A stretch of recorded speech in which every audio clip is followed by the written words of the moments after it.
acerca del Espíritu Santo, que se llama Las razones por las cuales adoramos al Espíritu Santo, y pusimos la base que nosotros creemos en la Trinidad, ¿verdad? Que es un solo Dios en esencia, pero tres personas, Padre, Hijo y Espíritu Santo. Tres personas, pero un solo Dios en esencia, es decir, el Padre es divino, el Hijo es divino y el Espíritu Santo es divino. Los tres son Dios en esencia, pero tres diferentes personas. Nosotros nos dimos cuenta que es un misterio, la Trinidad es un misterio, y que por más que nosotros quisiéramos entenderla, nos costaría. Solo podemos nosotros entenderla a través de las Escrituras, ¿verdad? Y también que no es el único misterio que existe, ¿verdad? Porque existen muchas cosas en las Escrituras referentes a los atributos de Dios que son un misterio, ¿verdad? Y que nosotros solamente podemos creerlos como las Escrituras nos los enseñan. Pero también hemos visto cuál es el mover del Espíritu Santo. La semana pasada nosotros nos dimos cuenta que existe un mover del Espíritu Santo, pero el Espíritu Santo se mueve a través de lo que ya está escrito, a través de lo que la Biblia habla, de lo que es la obra del Espíritu Santo. El día de hoy, hermanos, nosotros podemos ir a la internet y horrorizarnos por muchas cosas que suceden en iglesias que dicen que son cristianas, ¿verdad? Pero que tienen un mover atribuido al Espíritu Santo, pero que en realidad dista mucho de ser el mover del Espíritu Santo que está escrito y descrito en las Escrituras, ¿verdad? Así es que estamos en tiempos donde se han levantado falsos maestros, falsos profetas, ¿verdad? Y nosotros tenemos que tener mucho cuidado cuando decimos el mover del Espíritu Santo. Nosotros podemos juzgar el verdadero mover del Espíritu Santo, ¿cómo? A través de las Escrituras, no a través de mis emociones, no a través de mis experiencias. Ya que si usted analiza, hermanos, la luz del mundo, ¿verdad? Como también las filosofías hinduistas hacen cosas similares a las iglesias que dicen que tienen ese mover del Espíritu Santo, donde se tiembla, se cae al suelo y se hacen un sinfín de cosas, ¿verdad? Y usted puede mirar a los hinduistas y hacen exactamente lo mismo. Entonces nosotros tenemos que caer en la razón de que quién está imitando a quién. Es decir, los hindús, ¿verdad? Y la luz del mundo, que son sectas, ¿están imitando a la iglesia cristiana? ¿O es la iglesia cristiana la que está imitando esas filosofías que son humanistas, que no emanan de las Escrituras, porque no conocen el Espíritu Santo desde las Escrituras? ¿Cuál es su mover? Y el día de hoy, hermanos, vamos a empezar a mirar la importancia y la relevancia que tiene el Espíritu Santo en este mundo y en nuestras vidas, ¿verdad? ¿Qué es lo que el Espíritu Santo vino a hacer como promesa del Padre? Y el tema que vamos a ver el día de hoy, hermanos, es "No os dejaré huérfanos", que tiene su base en el Evangelio de Juan. Si gusta acompañarme, capítulo 14, del versículo 15 al 26. Juan, Evangelio de Juan, capítulo 14, versículo 15 al 16. Y hermanos, aunque son bastantes pasajes, nos vamos a enfocar en algunas cosas importantes.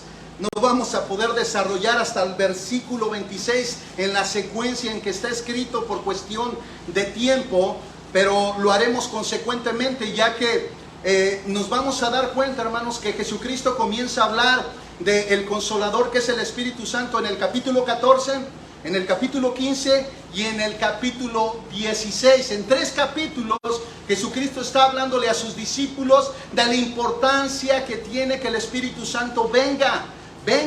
Y en cada capítulo Jesucristo revela una área donde el Espíritu Santo viene a obrar en la humanidad y en el creyente. Así es que vamos a leer, hermanos, si usted gusta acompañarme, Evangelio de Juan, capítulo 14, versículo 15 al 26. Dice: "Si me amáis, guardaréis mis mandamientos. Y yo rogaré al Padre, y Él os dará otro Consolador para que esté con vosotros para siempre. Es decir, el Espíritu de verdad, a quien el mundo no puede recibir porque no le ve ni le conoce. pero vosotros sí le conocéis porque mora con vosotros y estará en vosotros. No os dejaré huérfanos, vendré a vosotros. Un poco más de tiempo y el mundo no me verá más, pero vosotros me veréis porque yo vivo, vosotros también viviréis. Y en ese día conoceréis que yo estoy en mi Padre y vosotros en mí y yo en vosotros. El que tiene mis mandamientos y los guarda, ese es el que me ama. Y el que me ama será amado por mi Padre, y yo lo amaré y me manifestaré a él. Judas, no el Iscariote, le dijo: Señor, ¿y qué ha pasado que te vas a manifestar a nosotros y no al mundo? Jesús respondió y le dijo: si alguno me ama, guardará mi palabra, y mi Padre lo amará, y vendremos a él y haremos en él morada. El que no me ama, no guarda mis palabras que oís. El que no me ama no guarda mis palabras, y la palabra que oís no es mía, sino del Padre que me envió. Estas cosas os he dicho estando con vosotros. Pero el Consolador, el Espíritu Santo, quien el Padre enviará en mi nombre, Él os enseñará todas las cosas y os recordará todo lo que os he dicho. Dos veces en el capítulo 14 Jesucristo está hablando del Consolador, del Espíritu Santo, y a mí me impresiona mucho, hermanos, que Él está hablándole a sus discípulos en un día muy especial, en el momento en que Jesucristo está instruyendo y avisándoles que el Consolador viene y que es necesario que Él venga. Es la noche en que Jesús sería apresado después de comer la Pascua, y vemos que el Señor comienza a decirle a sus discípulos la necesidad de partir, ya que si no lo hace, la promesa del Padre no vendría.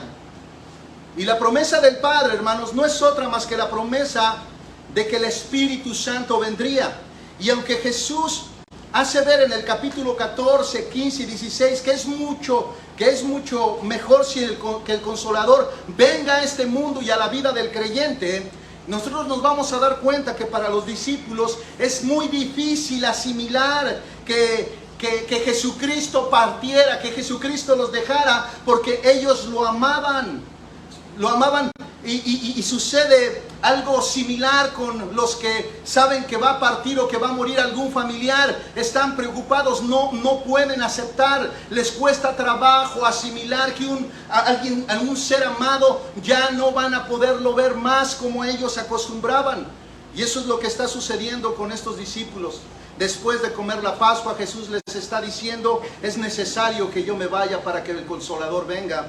Y los discípulos no reciben esta promesa, hermanos, con mucho gozo, con mucha alegría, sino que ellos se ponen tristes en sus corazones, porque no es fácil dejar ir a alguien a quien tú verdaderamente amas con todo tu corazón.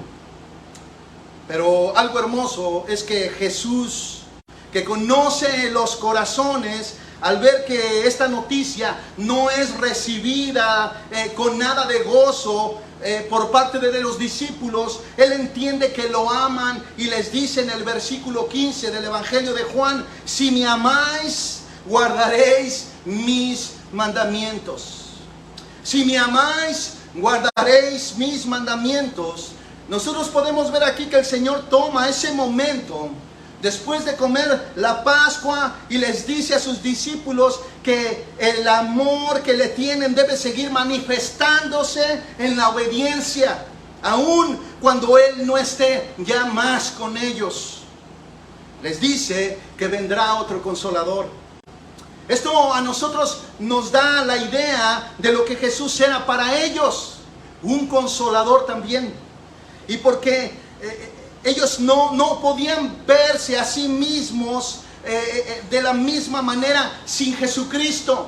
Y eso a ellos los ponía incómodos en su interior porque le amaban. Este Consolador, hermanos, es el Espíritu Santo que el Padre y el Hijo mandarían después de la partida de Jesucristo. Aunque sus discípulos no lo comprendían en ese momento, hermanos, era mucho mejor que Jesús partiera. Era mucho mejor que Jesús partiera.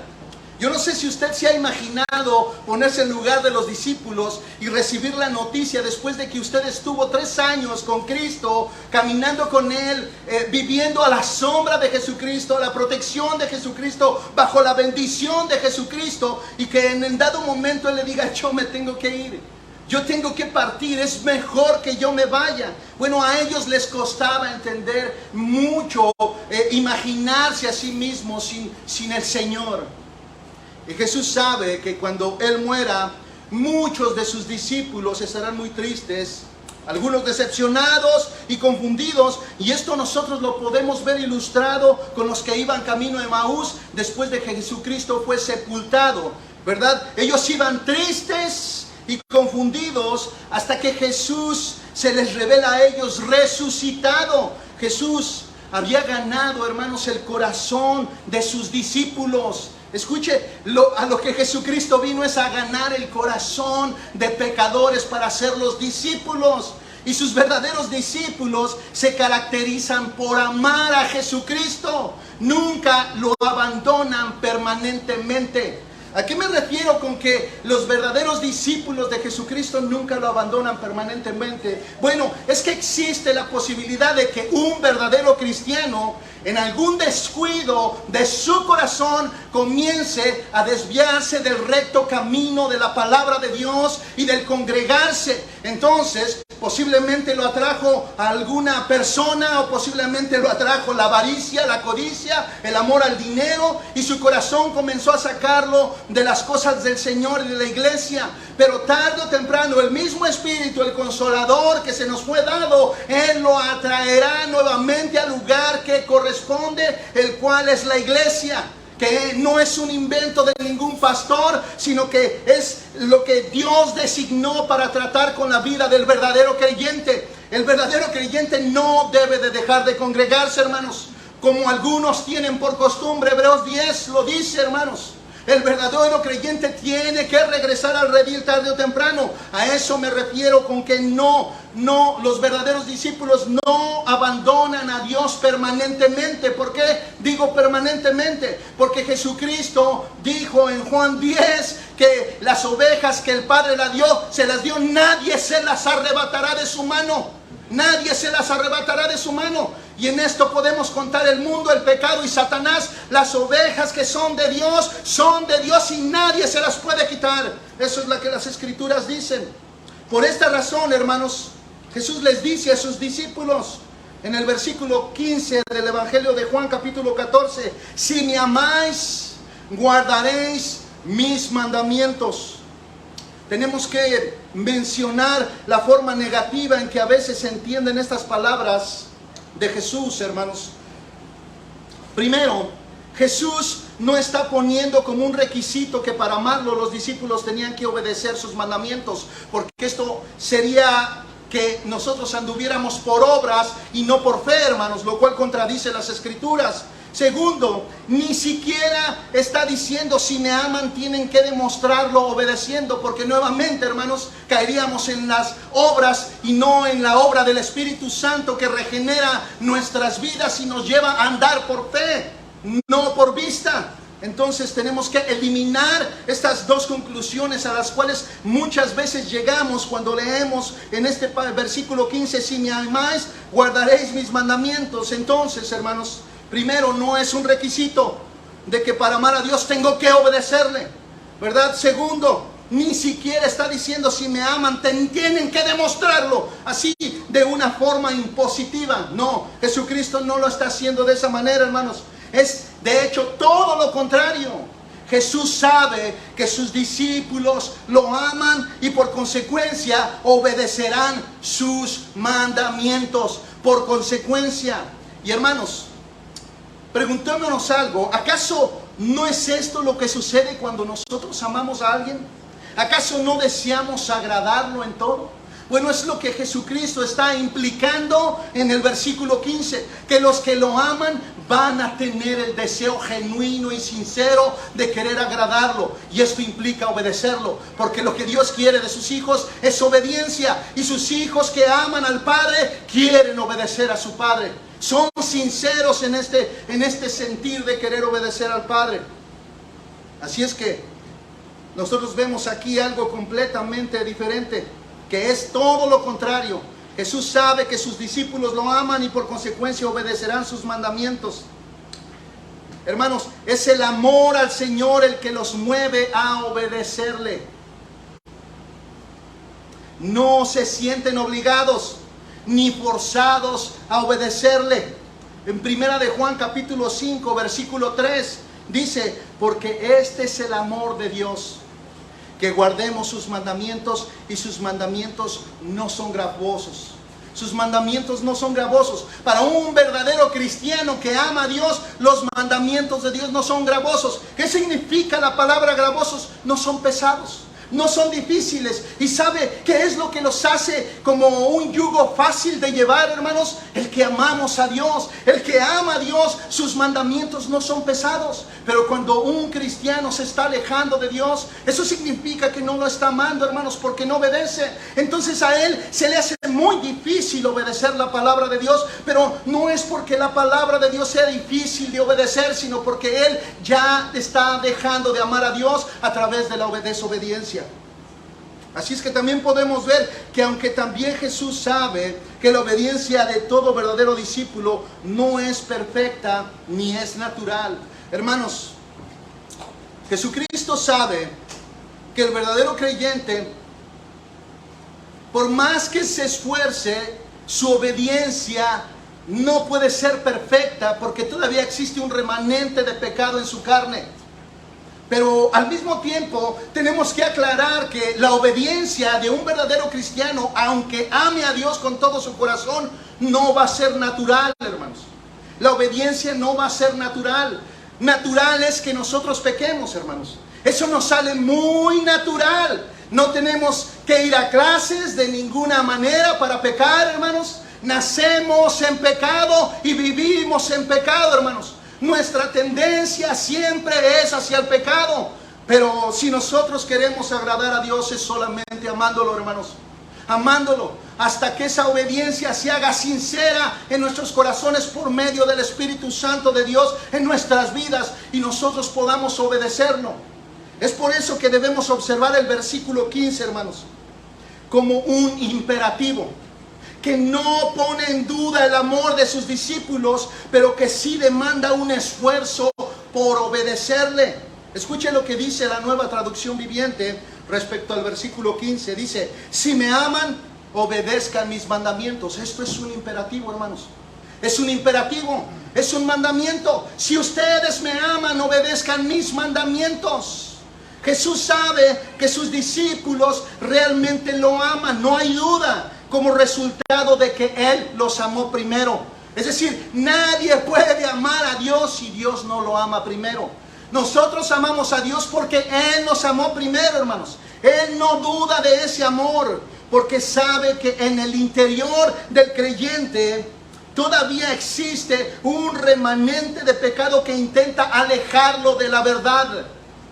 El pecado que gobernaba al creyente intenta seguir gobernándolo. Es decir, se resiste a la verdad del Espíritu. Y ahora hay una lucha en su interior que podemos ilustrarla con un escrito del apóstol Pablo en Romanos capítulo 7 versículo 21, que dice: así que queriendo yo hacer el bien, hallo la ley de que el mal está presente en mí. Hermanos, la obediencia de un creyente puede ser imperfecta. Escucha bien, la obediencia de un verdadero creyente puede ser imperfecta, pero no debe de ser falsa, hermanos. No debe de ser falsa. Nuestra obediencia debe de ser sincera, de todo corazón, de todo corazón. Escuche lo que el pastor John MacArthur escribe. Dice: la obediencia es el sello de la fe salvadora y el amor auténtico por Dios. Quienes son verdaderamente salvos, solo por gracia, responderán invariablemente con una vida de sumisión y de servicio. Así es que, hermanos, no obedecemos perfectamente, pero como dice Sugel Michelin, sí debemos hacerlo sinceramente, con todo nuestro corazón. En esto consiste, hermanos, el nuevo nacimiento, que dicho sea de paso, es el mismo consolador que habló Jesús El Espíritu Santo en nosotros es el testimonio de que en verdad nosotros somos nuevas criaturas. Escuchen lo que dice Ezequiel capítulo 36, versículo 26 y 27. Dice: además os daré un corazón nuevo. Esto es hablando del nuevo nacimiento en el Antiguo Testamento, hermanos. Dice: además os daré un corazón nuevo y pondré un espíritu nuevo dentro de vosotros. Quitaré de vuestra carne el corazón de piedra que no obedecía, y os daré un corazón de carne. Y versículo 27 de Ezequiel dice: pondré dentro de vosotros mi espíritu y haré que andéis en mis estatutos y que cumpláis cuidadosamente mis ordenanzas. Hermano, una de las evidencias de un verdadero creyente que tiene al Espíritu Santo es que desea obedecer a Dios sinceramente. Aunque no lo haga perfectamente, él desea obedecer a Dios sinceramente y se esfuerza por hacerlo. ¿Por qué? Porque tiene el Espíritu Santo de Dios en nosotros. Porque Ezequiel dice: pondré dentro de vosotros mi espíritu y haré que andéis. Antes no podíamos, hermanos. Por más que nosotros queríamos, no podíamos andar en los caminos del Señor. Pero ahora que el Espíritu Santo vino a nosotros por medio de la salvación, es que podemos andar en los caminos de Dios y obedecer los estatutos y cumplir cuidadosamente las ordenanzas del Señor. Así que, hermanos, es mentira decir: yo amo a Dios, porque el día de hoy todos aman a Dios, hermano. Usted puede ir a cualquier iglesia cristiana, católica, mormona, todos aman a Dios. Salga a la calle y evangelizar, todos aman a Dios. Todos aman a Dios. Pero es una mentira decir yo amo a Dios y no obedecer sus mandamientos. Primera de Juan capítulo 2 versículo 3 al 6 dice: en esto sabemos que hemos llegado a conocerle, si obedecemos sus mandamientos. El que dice yo he llegado a conocerle y no obedece sus mandamientos es un mentiroso, y la verdad no está en él. Pero el que obedece su palabra, en él verdaderamente el amor de Dios se ha perfeccionado. En esto sabemos que estamos en él. El que dice que permanece en él debe de andar como él anduvo. ¿Se da cuenta, hermanos? Es decir, nosotros podemos decir que amamos a Dios, hermanos, y cantar que amamos a Dios, pero si nosotros no obedecemos a Dios, la Biblia dice que somos unos mentirosos. Porque el que permanece, el que conoce a Dios, debe de andar como Él anduvo. Y eso es lo que implica lo que estamos viendo en el versículo 15. Si me amáis, obedeced mis mandamientos. Si me amáis, obedeced mis mandamientos. Esto es lo que Jesús, hermanos, espera de sus discípulos. Un amor que sea semejante al de Él, quien obedeció a Dios en todo, según Hebreos 10:7, hermanos. Él se sujetó completamente a la obediencia del Padre. Así que el cristiano verdadero se caracteriza por un amor obediente. ¿Escucha? El cristiano verdadero se caracteriza por un amor obediente. Era importante, hermanos, que los discípulos entendieran esto, ya que serían comisionados para servirle al Señor. Su obra no terminaría con su partida. De hecho, hermanos, es cuando comenzaría su obra aún con más fuerza. Y esto fue difícil de entender para los discípulos. Ellos solo tenían en mente que se quedarían solos nuevamente, como cuando estaban antes de Jesucristo. Algo que caracteriza al mundo sin Cristo es que se siente solo. Y al escuchar que Jesucristo tenía que partir, nuevamente viene el pensamiento: estaré solo, estaré solo. Pero Jesús sabe lo que ellos pensaban y les dice que de ninguna manera estarán solos. Vean lo que dice el versículo 16 del Evangelio de Juan, hermanos. Dice: y yo rogaré al Padre, y Él os dará otro consolador, para que esté con vosotros para siempre, para siempre. Inmediatamente nosotros podemos ver a Jesús como el consolador que es. Escuche, Jesucristo también es un consolador aquí. podemos verlo inmediatamente como el consolador que es para con el Padre al decir, y yo rogaré al Padre. Yo rogaré al Padre. Aquí Jesucristo no está diciendo, yo pediré al Padre, yo le ordenaré al Padre. No, Él está diciendo, yo rogaré al Padre. ¿Qué? Jesús, el que comparte la divinidad del Padre y del Espíritu Santo, está diciendo que rogará. Sí, hermanos. Jesús es intercesor, mediador, consolador entre el hombre y Dios. Jesucristo es un reconciliador y podemos nombrarlo de diferentes maneras en su obra. Pero ahora, hermanos, Él ruega al Padre que venga otro consolador. Ahora podemos preguntar, ¿quién? ¿Quién? El Espíritu Santo, hermanos. Ese es el otro. El Espíritu Santo, el Paracletos. Eso es lo que significa en griego la palabra consolador. Paracletos es un término cuyo significado no puede agotarse con una sola palabra. Como comenta MacArthur, cualquiera que sea, significa literalmente alguien llamado a estar a tu lado para ayudarte. Y tiene la connotación de un ayudador, consolador, exhortador, intercesor, alentador y abogado y defensor. Todo eso y más es el Espíritu Santo, y es lo que era Jesucristo cuando estaba en su ministerio de 3 años. Ahora, note que Jesús dice que rogará por otro consolador. Otro consolador. La palabra otro, hermanos, alos en el griego indica uno como yo. Ese otro es uno como yo, dice Jesucristo, que ocupará mi lugar y hará mi trabajo. Otro se refiere específicamente a otra persona de la misma clase, con la misma divinidad, con el mismo ministerio. Y les dice que estará con ellos para siempre. Para siempre. Jesús los dejaría físicamente. Y los discípulos creen que nunca lo verán más en sus vidas. Y esto a ellos los pone tristes. Ellos entienden que es necesario. Ellos no entienden que es necesario que Jesús parta. Pero algo que nosotros vemos, hermanos, en las Escrituras es que ellos no se van a quedar solos. De hecho, hermanos, Jesús seguirá con ellos, pero ahora por medio del Espíritu Santo, y nunca más experimentarán ese sentimiento de soledad y vacío que tienen los que han perdido a alguien tan amado, ni el vacío que tienen los que nunca han sido salvos. Ellos nunca más experimentarán ese vacío en sus vidas, porque el Consolador estaría con ellos para siempre. Ellos estaban acostumbrados a la presencia física de Jesús, y es algo que también nos pasa a nosotros.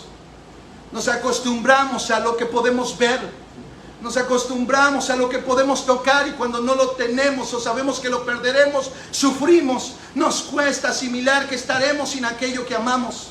Algunos sufren porque no tendrán ya su carro, porque lo chocaron, porque lo amaban. Pero aquí nosotros estamos viendo, hermanos, que ellos estaban acostumbrados a la presencia física de Jesús, pero no entienden que Jesús físicamente tenía limitaciones, hermanos. Aunque en su esencia Él nunca dejó de ser Dios, también era 100% humano y tenía limitaciones. Por ejemplo, Jesús no podía estar en 2 lugares al mismo tiempo. Por su cuerpo humano Él estaba limitado. Pero eso no sucedería con el Espíritu Santo, hermanos. Eso no sucedería con el Espíritu Santo. Es decir, Él partiría físicamente en su muerte en la cruz, pero por medio del Espíritu Santo los tendrían con ellos para siempre. Esto era y es mucho mejor, hermanos. Esto era y es el día de hoy mucho mejor, porque así Cristo, por medio del Espíritu Santo, está con nosotros, en nosotros, y está por nosotros. Y lo conocerían también como nunca lo habían imaginado. Tendrían comunión con Él como nunca lo habían hecho. Estaría con ellos para siempre y nunca más se apartaría de ellos. Cuando Jesús le llama al Espíritu Santo Consolador, como dice William Hendrickson, el significado de la palabra no debe restringirse demasiado. El Espíritu Santo es ayudador en muchos aspectos. Él consuela, efectivamente, y como el tema principal del capítulo 14 es el consuelo, es probable que Jesús tuviera esto en mente más que ninguna otra cosa. ¿Se da cuenta? Ellos estaban tristes porque el Señor iba a partir, pero Él les dice, va a venir un consolador. Y es precisamente para que ellos entendieran una de las más grandes obras del Espíritu Santo. Él los va a consolar cuando yo me vaya y les va a hacer saber que en realidad era necesario que yo partiera, pero a final de cuentas la comunión que tendrán conmigo será mucho más fuerte y estaré con ustedes para siempre. Nunca más volverán a sufrir la partida física mía, porque estaré con ustedes espiritualmente en espíritu. Pero William Hendrickson sigue diciendo en su comentario, pero el Espíritu también, y en íntima relación con la obra de impartir consuelo, enseña, guía la verdad. En el capítulo 16, versículo 13 al 14 del Evangelio de Juan, hace recordar a los discípulos la enseñanza de Cristo en el capítulo 14, versículo 26 de Juan, del Evangelio, y mora en ellos como fuente de inspiración y vida en el capítulo 14, versículo 17 de Juan. Hermanos, el Padre y el Hijo llaman al Espíritu para que acuda a los discípulos a fin de consolar, amonestar, enseñar y guiar. En otras palabras, a fin de que en cualquier condición el Paracleto proporcione la ayuda que sea necesaria. Por ello, no conocemos mejor traducción que la del término ayudador. El Espíritu Santo, hermanos, es un ayudador en todo, hermanos. Así que Jesús dice que el Consolador estará con ellos para siempre y los guiará a obedecer la ley de Dios. Escuche lo que Jesús dice en el versículo 17. Dice, es decir, el Espíritu de verdad, a quien el mundo no puede recibir, porque ni le ve ni le conoce, pero vosotros sí le conocéis porque mora con vosotros y estará en vosotros. ¿Por qué Jesús le llama el Espíritu de verdad, hermanos? Es decir, primero le llama el Consolador, pero ahora le llama el Espíritu de verdad. Nosotros podemos entenderlo con más claridad por el capítulo 16 del Evangelio de Juan, donde Jesús sigue diciendo a sus discípulos que es necesario que Él parta y que el Espíritu Santo venga. Escuche lo que dice Juan 16:13. Dice, pero cuando Él, ¿quién es Él? El Espíritu de verdad venga, os guiará a toda verdad, porque no hablará de su propia cuenta, sino que hablará todo lo que oiga y os lo hará saber y os hará saber lo que habrá de venir. Hermanos, es el ministerio del Espíritu de verdad, que Él nos guiará hacia toda verdad. Solamente, hermanos, algo que nosotros tenemos que entender es que solamente puede guiar a los que tienen morando el Espíritu Santo en ellos. Es decir, esta promesa del Espíritu Santo no es para el mundo. Esta promesa del Espíritu Santo es para los creyentes solamente. Solo puede guiar a los que lo tienen morando en ellos. Esa es la razón por la cual Jesucristo dice, a quien el mundo no puede recibir, porque ni le ve ni le conoce. No lo puede recibir, hermanos, porque no lo ve ni le conoce. Hermano, yo no sé si esto le suena a una persona ciega o en tinieblas. No lo puede recibir porque no lo ve ni lo conoce. Esto parece a una persona ciega o que está en tinieblas, y eso es precisamente lo que dice Efesios capítulo 4, versículo 18. Dice que los que no conocen a Dios están entenebrecidos en su entendimiento, excluidos de la vida de Dios por causa de la ignorancia que hay en ellos por la dureza de su corazón. Son ciegos en su entendimiento de la verdad revelada por el Espíritu Santo, porque rechazaron a Dios. Escuche lo que dice Romanos capítulo 1, versículo 21. Dice, pues aunque conocían a Dios, no le honraron como Dios ni le dieron gracias, sino que se hicieron vanos en sus razonamientos y su necio corazón fue entenebrecido. Satanás y el pecado, hermanos, dejan en tinieblas al mundo, y solo el Espíritu Santo puede traer la luz del Evangelio y morar en el creyente. Y nosotros podemos concluir que esto es una tristeza, hermanos.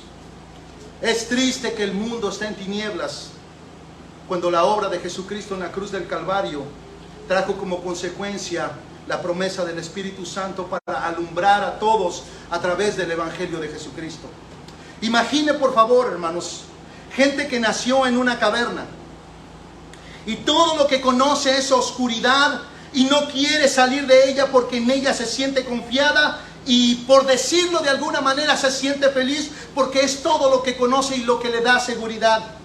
Pero usted, que fue guiado a salir de esa caverna oscura y ahora ve la maravilla de la luz del sol y la belleza de la creación de Dios, no puede más que sentir pena por ellos que siguen en tinieblas voluntariamente porque no pueden recibir el Espíritu Santo, porque no lo ven ni le conocen. Al igual que el mundo no reconoció a Jesucristo.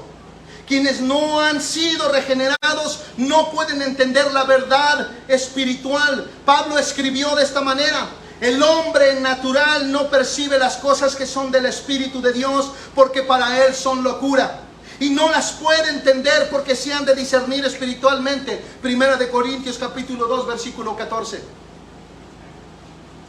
Pero Jesús le dice a sus discípulos: pero vosotros sí le conocéis, porque mora con vosotros y estará en vosotros. Los discípulos habían estado en la presencia del Espíritu Santo por medio de Jesús, pero ahora la promesa de que vendría tenía como implicación que el Espíritu mismo estaría morando dentro de ellos. Dentro de ellos, ya no solo acompañándolos en su vida externa, sino ahora estará dentro de ellos. Podemos ver a Jesús preocupado, hermanos, porque sus discípulos entiendan que no estarán solos, que de ninguna manera Cristo los dejará abandonados. Él les ha dicho que tiene que partir, es decir, es necesario, y esto lo veremos todas las implicaciones en los próximos sermones. Les ha dicho que rogará al Padre para que venga otro Consolador. También vimos que es llamado también el Espíritu de verdad, porque los guiará a la verdad. Por eso les dijo en el versículo 15: si me amáis, mis palabras guardarán. Es el Espíritu Santo quien estará en ellos para encargarse de que sus discípulos cumplan su palabra. Cumplan la palabra de Dios, obedezcan la palabra de Dios. ¿No es verdad, hermanos, que eso es lo que hace el Espíritu Santo cuando intentamos alejarnos o nos alejamos? El Espíritu Santo nuevamente vuelve a traernos a la palabra de Dios, a la iglesia, para poner nuevamente en marcha el propósito, la voluntad y la obra del Espíritu Santo en nuestras vidas. Pero ahora Jesús les reitera que no los dejará solos en el versículo 18 y les dice: no os dejaré huérfanos. Con esto nosotros podemos obtener la idea de cómo se estaban sintiendo ellos, hermanos. En el momento que Jesús les dice: es necesario que yo parta, ellos nuevamente abrazan el concepto de orfandad y eso es lo que comienzan a sentir. Pero Jesucristo, que conoce los corazones, les dice: no os dejaré huérfanos. No los voy a dejar huérfanos, vendré a vosotros. Versículo 19 dice: un poco más de tiempo y el mundo no me verá. Esto habla de su muerte en la cruz. Pero vosotros me veréis después de su resurrección, porque yo vivo, dice Jesucristo, vosotros también viviréis. Tres cosas, hermanos, podemos ver como una promesa de Jesús. La primera es que el cristiano no está huérfano, hermanos. El cristiano no está huérfano. Escuchen lo que dice Romanos capítulo 8, versículo 15 al 17. Dice: pues no habéis recibido el espíritu de esclavitud para volver otra vez al temor, sino que habéis recibido un espíritu de adopción como hijos, por el cual clamamos: Abba, Padre. El Espíritu mismo, se refiere al Espíritu Santo, hermanos. El Espíritu mismo da testimonio a nuestro espíritu de que somos hijos de Dios. Y si hijos, también herederos, herederos de Dios y coherederos con Cristo, si en verdad padecemos con Él, a fin de que también seamos glorificados con Él. Nosotros, hermanos, tenemos un Padre amoroso que cuida de nosotros. Recuerda, hermanos, lo que Jesús dijo a sus discípulos sobre las preocupaciones de la vida en Mateo capítulo 6, versículo 25 al 26. ¿Se recuerda, hermano, que vimos ese pasaje en el Sermón del Monte cuando Jesucristo les dice: por eso os digo, no os preocupéis por vuestra vida, qué comeréis o qué beberéis, ni por vuestro cuerpo, qué vestiréis? ¿No es la vida más que el alimento y el cuerpo más que la ropa? Mirad las aves del cielo, que no siembran, ni ciegan, ni recogen en graneros, y sin embargo, vuestro Padre Celestial las alimenta. Y después hace una pregunta retórica, dice: ¿no sois vosotros de mucho más valor que ellas? Hablando de las aves del campo, hermanos. El cristiano no debe vivir afanado como si no tuviera un padre que le proveyera lo que él necesita, porque el cristiano verdadero no está huérfano.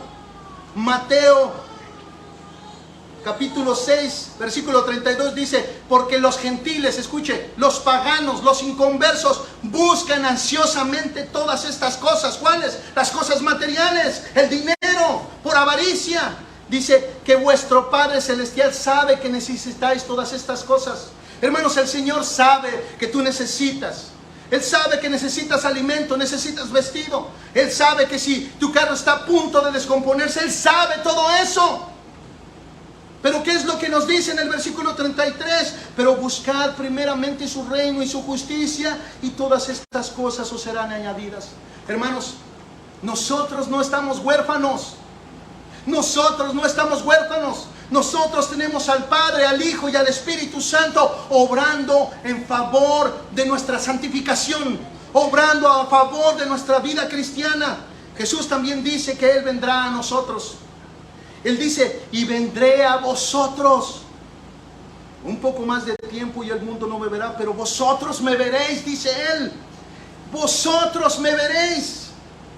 El Espíritu Santo morando en nosotros nos llevará a una comunión más grande que la comunión física, a una comunión espiritual con Cristo de tal magnitud que todo cristiano le verá por medio del Espíritu Santo obrando en sus vidas. Y algo hermoso es que aunque Jesús tenía que partir por medio del martirio en la cruz del Calvario, el resultado para dar evidencia de que en verdad era el Cristo, el Dios verdadero, es la vida. Y es por eso que les dice a sus discípulos: porque yo vivo, vosotros también viviréis. Es decir, nunca dejarán de verme, porque la vida que les he dado no termina con la muerte física, sino continúa, y seguirán viéndome para siempre. No teman que yo me vaya, porque vendré nuevamente y rogaré al Padre, y Él os dará otro consolador para que esté con vosotros para siempre, para siempre. Hermanos, no es verdad, hermanos, que cuando intentamos alejarnos de Dios es el Espíritu Santo quien nos mueve y nos trae nuevamente a Él. Hermanos, no es verdad que es el Espíritu Santo quien nos sigue redarguyendo de los pecados que intentamos ocultar en nuestro corazón cuando escuchamos su palabra. Hermano, no es verdad que es el Espíritu Santo involucrándose en nuestra vida cristiana completamente. Y aún, hermanos, cuando nosotros debemos orar, no sabemos orar como conviene. Entonces viene el Espíritu Santo y nos ayuda a orar como conviene. Pero hermanos, no es verdad que cuando estamos desanimados y ni siquiera podemos orar, el Espíritu Santo gime con gemidos indecibles en nosotros para orar a Dios, hermanos. No es verdad, hermanos, que cuando estamos orando muchas veces estamos en la presencia de Dios y de repente, sin darnos cuenta, nuestra mente se nos va y comenzamos a pensar en otras cosas, y es el Espíritu Santo quien nos regresa a ese momento de comunión con Dios para continuar conectado en su presencia. No es verdad, hermanos, que cuando estamos sufriendo algún problema, alguna vicisitud y estamos desanimándonos, estamos viendo que todo esto se está tornando en contra de nuestras vidas, el Espíritu Santo viene a nosotros levantándonos en nuestro interior para llevarnos a poner nuestra mirada solamente en Jesucristo. No es verdad, hermanos, que es el Espíritu Santo cuando nosotros no podemos limpiarnos a nosotros mismos. Él es quien nos lleva hacia toda verdad para purificar nuestras almas. No es verdad que el Espíritu Santo es el que nos mantiene en comunión con Cristo. Hermanos, no es verdad que el Espíritu Santo es quien intenta conformarnos a la imagen de Jesucristo. Él es quien nos está formando, hermanos. El Espíritu Santo está involucrado en todo, es un ayudador, está en nosotros como un paracleto. Él está siempre involucrado en nuestras vidas, hermanos. Por eso el cristiano que se aleja de Cristo y de la iglesia no tiene paz, hermanos. No tiene paz y no encontrará la paz, porque el cristiano que ha nacido de nuevo no encuentra paz en la inmundicia. El mundo exige lo que es del mundo. Es por eso muchos que se dicen cristianos regresan al mundo donde realmente pertenecen y nunca más vuelven, porque son de allí. Pero los cristianos que intentan regresar al mundo regresarán a Cristo tarde o temprano, con cuerdas de amor o por medio de la disciplina de Dios mismo. Pero regresarán, porque hasta ahorita que yo sepa, su promesa es fiel. Las ovejas que mi Padre me las dio, nadie las arrebatará de mi mano. Nadie las arrebatará de mi mano. Y eso, hermanos, debe de darnos seguridad, porque es el Espíritu Santo quien siempre está trabajando a nuestro favor. Hermanos, esta es una de las razones por las cuales nosotros debemos adorar al Espíritu Santo y honrar al Espíritu Santo, porque Él nos revela a Jesucristo más allá de la muerte y de la resurrección. Él nos guía hacia la verdad, porque es también llamado el Espíritu de verdad. Gracias al Espíritu Santo podemos decir nosotros: Abba Padre. Gracias a Él no estamos huérfanos. Él es el Espíritu de adopción. Somos salvos por la obra de Jesús en la cruz, y por el Espíritu somos adoptados como hijos de Dios. Así es que nosotros podemos adorarle y debemos de honrar al Espíritu Santo, que es la tercera persona de la Trinidad. Pongámonos de pie, hermanos.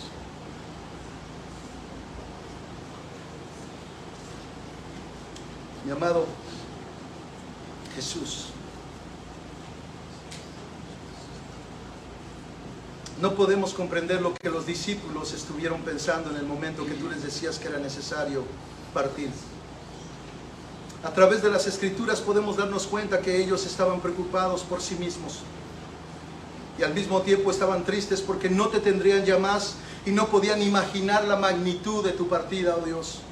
Que por medio del Espíritu Santo traerías tantas promesas a sus vidas y que en realidad ellos no estarían solos, porque el día de hoy la iglesia no está sola.